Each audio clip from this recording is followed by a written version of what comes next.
اعوذ باللہ من الشیطان الرجیم بسم اللہ الرحمن الرحیم۔ اچھا، ہم یہاں پڑھتے وَحَسِبُوا أَلَّا تَكُونَ فِتْنَةٌ۔ اب ان لوگوں نے جو اہل کتاب جو اتنا فتنہ کر رہے تھے، انہوں نے یہ گمان کر لیا کہ اب ان کو کوئی سزا نہیں ملے گی۔ فَعَمُوا وَصَمُّوا ثُمَّ تَابَ۔ فَعَمُوا وَصَمُّوا، تو اللہ تعالیٰ نے ان کو کیا سزا دی کہ اللہ تعالیٰ نے ان کو ان کے گناہوں میں مزید بھٹکا دیا، اور اتنا بھٹکا دیا کہ وہ اندھے ہو گئے اور وہ بہرے ہو گئے، نہ وہ دیکھ سکے نہ وہ سن سکے۔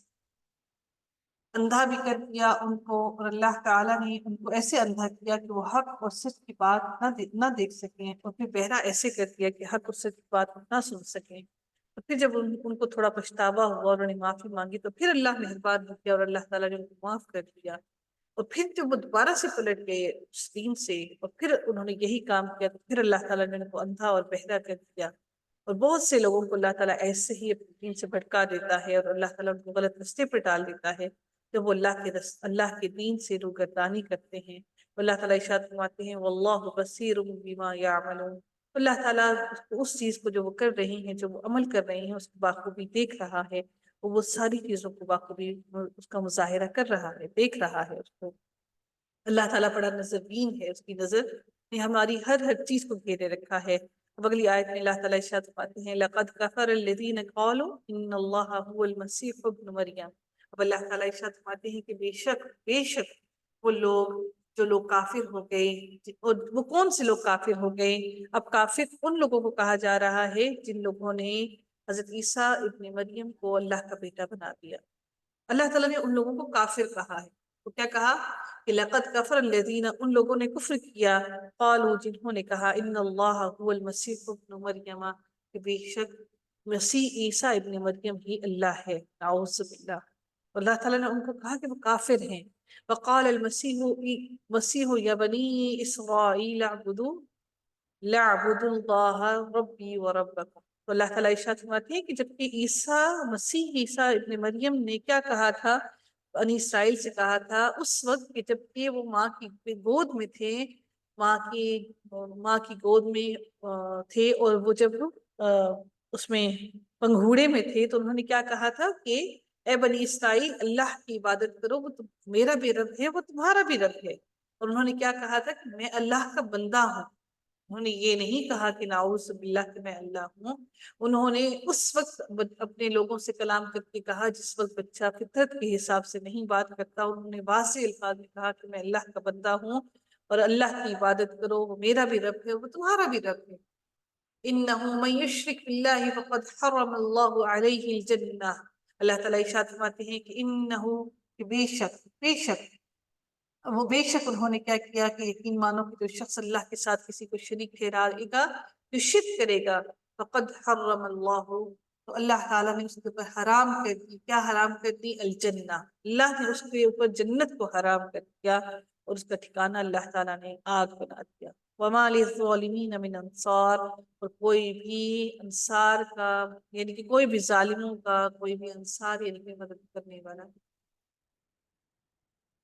اللہ تعالیٰ کی سورہ مائدہ کے اندر ہم دیکھ رہے ہیں کہ زیادہ تر جو ذکر ہو رہا ہے وہ عیسائیوں کا، بار بار عیسائیوں کی بات کی جا رہی ہے کہ وہ غلط رستے پر ہیں، غلط روش اختیار کیے ہوئے ہیں، وہ غلط رستے پر چل رہے ہیں، وہ اللہ کے ساتھ شریک ٹھہرا رہے ہیں۔ ہم بار بار یہی دیکھ رہے ہیں، وہی عہد و پیمان بار بار کیا جا رہا ہے تاکہ ہم لوگوں کو بھی سمجھ آ جائے کہ شرک کرنا کس قدر بڑا ہے، گناہ ہے، چاہے وہ ہم کسی بھی معاملے میں شرک کریں، چاہے ہم وہ محبت میں کسی کے ساتھ اللہ کو شریک ٹھہرا دیں، اللہ کے ساتھ کسی کو شریک ٹھہرا دیں، یا ہم اولیاء کرام کو اللہ کے ساتھ کسی کو شریک ٹھہرا دیں، یا صحابہ کو شریک ٹھہرا دیں، یا اہل بیت کو شریک ٹھہرا دیں، یہ سب شرک میں شامل۔ اللہ تعالیٰ ارشاد فرماتے ہیں لَقَدْ كَفَرَ الَّذِينَ قَالُوا إِنَّ اللَّهَ ثَالِثُ ثَلَاثَةٍ۔ اب یہ دوسرے گروہ کی بات کی جا رہی ہے۔ ایک گروہ وہ تھا جو کہتے تھے عیسیٰ علیہ السلام نعوذ باللہ اللہ ہے، اور دوسرا گروہ وہ ہے جو یہ کہتے تھے کہ بے شک اللہ تعالیٰ تیسرے میں سے تیسرا، یعنی کہ تین اللہ کو قرار دیا کرتے تھے۔ تین کون؟ ایک اللہ کو، ایک حضرت مریم کو، اور ایک حضرت عیسیٰ علیہ السلام۔ تو اب اللہ تعالیٰ ارشاد فرماتے ہیں وما من الہ، اور نہیں ہے کوئی الہ مگر وہی ایک واحد الہ ہے جو اللہ تعالیٰ ہے۔ وَإِن لَّمْ يَنْتَهُوا عَمَّا يَقُولُونَ لَيَمَسَّنَّ الَّذِينَ كَفَرُوا مِنْهُمْ عَذَابٌ أَلِيمٌ۔ تو اللہ تعالیٰ اب ارشاد فرماتے ہیں کہ انہوں نے اللہ کے سوا کوئی معبود نہیں ہے، اور اگر یہ لوگ اپنے اس قول سے باز نہ آئے، اپنی اس بات سے باز نہ آئے، ینتہو باز نہ آئے اس بات سے، تو پھر کیا ہوگا؟ ان میں سے جو کفر پر رہیں گے انہیں المناک، ان کو دردناک عذاب دیا جائے گا۔ لا یمسن الذین، ان کو چھوئے گا، پکڑ لے گا کون؟ دردناک عذاب۔ اب روز قیامت اللہ تعالیٰ نے سورۃ المائدہ کی آیت 116 کے اندر اللہ تعالیٰ ارشاد فرماتے ہیں وَأَنْتَ قُلْتَ لِلنَّاسِ اتَّخِذُونِي وَأُمِّيِّ إِلَٰهَيْنِ مِن دُونِ اللَّهِ۔ تو اللہ تعالیٰ ارشاد فرماتے ہیں کیا تو نے لوگوں سے کہا تھا، حضرت عیسیٰ علیہ السلام سے پوچھے گا اللہ تعالیٰ قیامت کے والے دن، کیا تو نے لوگوں سے کہا تھا کہ مجھے اور میری ماں کو اللہ کے سوا معبود بنا لینا؟ تو اللہ تعالیٰ یہ سوال کریں گے حضرت عیسیٰ علیہ السلام سے، اور یہ دوسرا گروہ ہے جو کہ ایک گروہ وہ جو حضرت عیسیٰ علیہ السلام کو اللہ کا بیٹا کہتے ہیں، دوسرا وہ جو تین الہ کہتے ہیں۔ تو اب اللہ تعالیٰ ان کے لیے ان کے بارے میں یہ ارشاد فرما رہی ہیں کہ اگر یہ لوگ آپ نے اسی بات پر سے باز نہ آئے تو ان میں سے جو کفر پر رہیں گے انہیں اللہ تعالیٰ عذاب ضرور دے گا، ان لوگوں کو اللہ تعالیٰ ضرور عذاب دے گا۔ افلا یتوبون الی اللہ ویستغفرونہ واللہ غفور الرحیم، یہ لوگ کیوں اللہ تعالیٰ کی طرف نہیں جھکتے اور کیوں استغفار نہیں کرتے، کیوں بخشش طلب نہیں کرتے ہیں؟ اللہ تعالیٰ تو بہت بخشنے والا اور بہت رحم کرنے والا ہے۔ اللہ تعالیٰ کی آیت میں ارشاد فرماتے ہیں مل مسیح ابن مریم الا رسول، اللہ تعالیٰ کہتے ہیں کہ مسیح عیسیٰ ابن مریم پیغمبر ہونے کے علاوہ اور کچھ بھی نہیں ہے۔ قد خلت من قبلہ الرسل، اللہ تعالیٰ ارشاد فرماتے ہیں کہ اس سے پہلے بھی بہت سے پیغمبر ہو کر گزر چکے ہیں۔ وَأُمُّهُ صِدِّيقَةٌ، ان کی جو ماں ہے، ان کی ماں کون ہے؟ وہ صرف صدیقہ، سچی عورت ہے۔ اب کیا ہے کہ اس بارے میں بہت سے لوگوں کے غلط گمان ہیں، وہ کہتے ہیں کہ حضرت مریم علیہ السلام کو وہ کہتے ہیں وہ نبی تھی۔ ایسا نہیں ہے، حضرت مریم علیہ السلام نبی نہیں تھی، بلکہ کوئی اللہ تعالیٰ نے نبی عورتوں میں سے نہیں بھیجا۔ اور کچھ یہ بھی کہتے ہیں کہ موسیٰ جو حضرت موسیٰ علیہ السلام کی والدہ ہے وہ بھی نبی تھی، نعوذ باللہ۔ ایسا نہیں ہے، کیونکہ اللہ تعالیٰ نے سورہ یوسف کے اندر ارشاد فرمایا ہے کہ ہم نے جتنے رسول بھی بھیجے وہ سب کے سب مرد تھے، عورتوں میں کوئی رسول نہیں آیا ہے۔ یہ بات شاید آپ نے بھی سنی ہو کہ حضرت مریم علیہ السلام کو بہت سارے لوگ رسول اور نبی کہتے ہیں، وہ نبی نہیں تھیں۔ اللہ تعالیٰ نے ان کے لیے فرمایا کہ قد خلت من قبلہ الرسل، کہ میں نے اس سے پہلے کئی نبی بھیجے۔ وَأُمُّهُ صِدِّيقَةٌ، تو اس کی ماں جو ہے عیسیٰ علیہ السلام کی، وہ صدیقہ یعنی کہ سچی اور پاک باز عورت۔ اللہ تعالیٰ اب ارشاد فرماتے ہیں ان کے لیے کہ اللہ نے کیا کہا، کان یأکلان الطعام، اللہ تعالیٰ ارشاد فرماتے ہیں دونوں ماں بیٹی کھانا کھایا کرتے تھے۔ آپ دیکھیے کہ کس طرح ہم ان کے سامنے دلیلیں رکھتے ہیں، پھر غور کیجیے کہ کس طرح وہ پھرے جاتے ہیں، کس طرح سے وہ انا یؤفکون، کس طرح سے وہ اپنی بات سے پھر جاتے ہیں۔ یہ سارے کے سارے اہل کتاب یہودی اور عیسائی۔ قل اتعبدون من دون اللہ ما لا یملک لکم ضرا ولا نفعا واللہ هو السمیع العلیم۔ اللہ تعالیٰ ارشاد فرماتے ہیں اے نبی آپ کہہ دیجئے کیا تم اللہ کے سوا ان کی عبادت کرتے ہو جو نہ تمہارے کسی نفع کا مالک ہیں اور نہ ہی تمہیں کسی نقصان پہنچانے کے مالک ہیں؟ اور اللہ تعالیٰ تمہارا سننے والا بھی ہے، وہ جاننے والا بھی ہے، وہ تمہیں فائدہ بھی دیتا ہے اور تمہیں نقصان بھی دیتا ہے۔ لیکن تم جس کی عبادت کرتے ہو وہ تو تمہاری طرح ایک انسان ہے، تمہاری طرح کھاتے ہیں، تمہاری طرح پیتے ہیں۔ کانا یأکلان الطعام، اگر وہ اللہ ہوتے، اگر وہ خدا ہوتے تو ان کو کھانے پینے کی کیا ضرورت تھی؟ وہ دونوں تو تمہاری طرح ہی کھاتے ہیں، تمہاری طرح ہی پیتے ہیں، پھر تم ان کو اللہ کیسے بناتے ہیں؟ اگلی آیت میں اللہ تعالیٰ ارشاد فرماتے ہیں، اب یہ انہی کے بارے میں بات کی جا رہی ہے نا کہ تم حضرت عیسیٰ اور حضرت عیسیٰ علیہ السلام کی جو ماں ہے ان کو تم خدا بنائے ہوئے ہو، تم اللہ کے سوا ان کو اللہ بنائے ہوئے ہو، تو وہ تو تمہیں نہ نقصان پہنچا سکتے ہیں نہ کوئی فائدہ پہنچا سکتے ہیں۔ قل یا اہل الکتاب لا تغلوا فی دینکم غیر الحق، اللہ تعالیٰ ارشاد فرماتے ہیں کہ کہہ دیجئے اے اہل کتاب دین میں ناحق غلو نہ کرو۔ غلو کیا ہوتا ہے؟ کسی دوسری چیز کو اپنے دین کے اندر شامل کر لینا اور اس کے اندر اتنا زیادہ محبت میں آگے بڑھ جانا کہ اللہ کے ساتھ شریک ٹھہرا دے.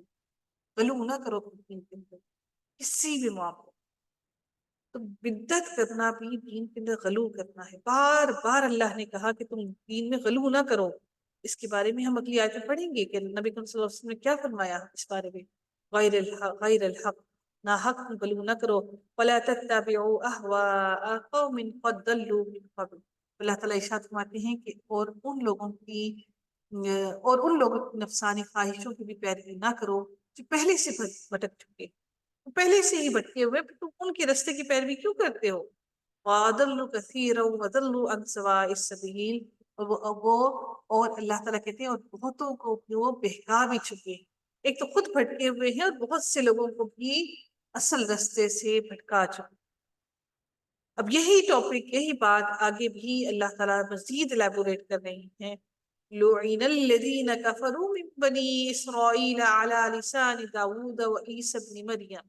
اللہ تعالیٰ ارشاد فرماتے ہیں کہ بنی اسرائیل کے کافروں پر حضرت داؤد علیہ السلام اور حضرت عیسیٰ علیہ السلام کی زبانی لعنت کی گئی ہے. انہوں نے اپنی زبان سے ان کے لیے جو کافر ہیں ان کافروں کے اوپر لعنت. لعن الذین کفروا ذالک بما عصوا وکانوا یعتدون. کس وجہ سے لعنت کی؟ کیونکہ وہ نافرمانیوں میں اتنا بڑھ گئے کہ وہ اپنی نافرمانیوں کی وجہ سے اپنی حدوں سے باہر نکل. جیسے اولاد اپنی حدوں سے باہر نکلنا شروع ہو جائے نا پھر آخر کیا لعنت ہی کریں گے نا، اس کو لعنت علامت ہی کریں گے. اور کیا کریں گے؟ کانوا لا یناہون عن منکر فعلوہ. اللہ تعالیٰ ارشاد فرماتے ہیں کہ آپس میں ایک دوسرے کو برے کاموں سے جو وہ کرتے تھے وہ روکتے نہ تھے. منکر فعلوہ لبئس ما کانوا یفعلون. جو کچھ بھی یہ کرتے تھے یقیناً وہ بہت ہی برا تھا. اس کے بارے میں نبی صلی اللہ علیہ وآلہ وسلم نے ارشاد فرمایا کہ لعنت کے دو اسباب ہیں. ایک سبب ان کی عصیان یعنی کی نافرمانی کی، اور دوسرا سبب ان کا اعتداء یعنی کہ ان کا حد سے بڑھ جانا، غلو کرنا، بدعت کو ایجاد کر لے. یہ دو باتیں تھیں جن کی وجہ سے ان کو لعنت دی. اور نبی صلی اللہ علیہ وآلہ وسلم نے ایک حدیث میں فرمایا کہ سب سے پہلا نقص جو بنی اسرائیل میں داخل ہوا وہ یہ تھا کہ ایک آدمی دوسرے آدمی کو برائی کرتے ہوئے دیکھتا تو کہتا اللہ سے ڈرو اور یہ برائی چھوڑ دو، یہ تیرے لیے جائز نہیں. لیکن دوسرے روز پھر اسی کے ساتھ اس کے کھانے میں شریک ہو جاتا، اس کے ساتھ کھاتا پیتا اٹھتا بیٹھتا اور اس میں کوئی شرم بھی محسوس نہ کرتا تھا. یعنی کہ ان کا ہم نوالا، ان کا دوست سب کچھ بن جاتا تھا، جس پر اللہ تعالیٰ نے ان کے درمیان آپس میں عداوت ڈال دی اور وہ لعنت الہی کے مستحق قرار پائے. اب پھر نبی صلی اللہ علیہ وسلم نے فرمایا کہ اللہ کی قسم تم ضرور لوگوں کو نیکی کا حکم دیا کرو اور برائی سے روکا کرو، ظالم کا ہاتھ پکڑ لیا کرو، ورنہ تمہارا بھی یہی حال ہوگا اور تم بھی عذاب الہی کے مستحق بن جاؤ گے. اور پھر اللہ سے دعائیں بھی مانگو گے تو اللہ تمہاری دعاؤں کو قبول نہیں کرے گا. اس لیے اللہ تعالیٰ نے ہم لوگوں کو وسط امت اور سب سے بہترین امت اس لیے قرار دیا کہ ہم نیکی کریں اور نیکی کرنے کا حکم دیں اور برائی سے روکیں. ترى كثيرا منهم يتولون الذين كفروا. اللہ تعالیٰ اب ارشاد فرماتے ہیں کہ کیا ارشاد فرماتے ہیں کہ آپ دیکھیں گے ان میں سے ترى كثيرا منهم ان میں سے بہت سے لوگوں کو آپ دیکھیں گے کہ وہ کافروں سے دوستیاں کرتے ہیں. جو کچھ انہوں نے اپنے لیے آگے بھیج رکھا ہے وہ بہت ہی برا ہے. لبئس ما قدمت لهم انفسهم. جو انہوں نے اپنے نفسوں کے لیے آگے بھیج رکھا ہے وہ بہت ہی برا ہے. ان سخط اللہ علیہم وفی العذاب هم خالدون. اللہ تعالیٰ ارشاد فرماتے ہیں کہ اللہ تعالیٰ ان سے ناراض ہوا تو وہ ہمیشہ ہمیشہ اسی عذاب میں مبتلا رہے، ان سے ہلکا بھی نہ کیا جائے گا. وَلَوْ كَانُوا يُؤْمِنُونَ بِاللَّهِ وَالنَّبِيِّ وَمَا أُنزِلَ إِلَيْهِمْ اتَّخَذُوهُمْ أَوْلِيَاءَ وَلَكِنَّ كَثِيرًا مِّنْهُمْ فَاسِقُونَ. اللہ تعالیٰ ارشاد فرماتے ہیں اور اگر انہیں اللہ تعالیٰ پر اور نبی صلی اللہ علیہ وآلہ وسلم پر ایمان پر لے آتے اور جو ان پر نازل کیا کہ اس پر ایمان ہوتا، اگر وہ ایمان لے آتے ان پر وہ ایمان ہوتا، وَاتَّخَذُوهُمْ أَوْلِيَاءَ، تو یہ کفار سے دوستیاں نہ کرتے، وہ ایسا نہ کرتے کہ وہ کفار سے دوستیاں کرتے، وَلَكِنْ كَثِيرًا مِّنْهُمْ فَاسِقُونَ، وہ کیوں نہ کرتے کیونکہ وہ تو تھے ہی فاسق، لیکن وہ اکثر فاسق ہی تھے، اسی لیے انہوں نے یہ سب کچھ کیا۔ لا تجدن اشد الناس عداوة للذین آمنوا اليہود والذین اشرکوا، اللہ تعالیٰ ارشاد فرماتے ہیں یقیناً آپ ایمان والوں کو سب سے زیادہ دشمن یہودیوں اور مشرکوں کو پائیں گے، آپ ایمان والوں کا سب سے زیادہ شدید دشمن کن کو پائیں گے؟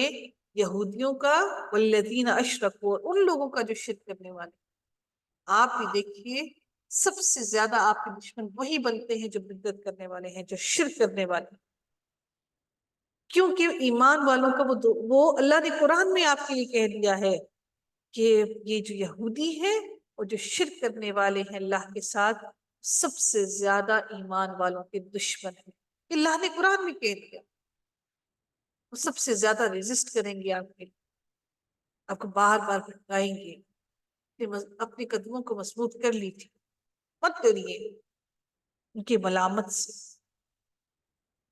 وَلَتَجِدَنَّ أَقْرَبَهُمْ مَوَدَّةً لِلَّذِينَ آمَنُوا الَّذِينَ قَالُوا إِنَّا نَصَارَىٰ، اللہ تعالیٰ ارشاد فرماتے ہیں اور ایمان والوں سے سب سے زیادہ دوستی کے قریب اب یقیناً انہیں پائیں گے جو اپنے آپ کو نصارہ کے، ذَلِكَ بِأَنَّ مِنْهُمْ قِسِّيسِينَ وَرُهْبَانًا وَأَنَّهُمْ لَا يَسْتَكْبِرُونَ، یہ اس لیے کہ ان میں علماء اور عبادت کے لیے گوشہ نشین افراد پائے جاتے، نصارہ پھر بھی محبت کرتے ہیں مسلمانوں سے as compare to the Jewish, کیوں؟ کیونکہ اللہ تعالیٰ کہتے ہیں کہ ان میں نصارہ کے پاس پھر بھی عبادت کرنے کے لیے لوگ موجود ہیں، اور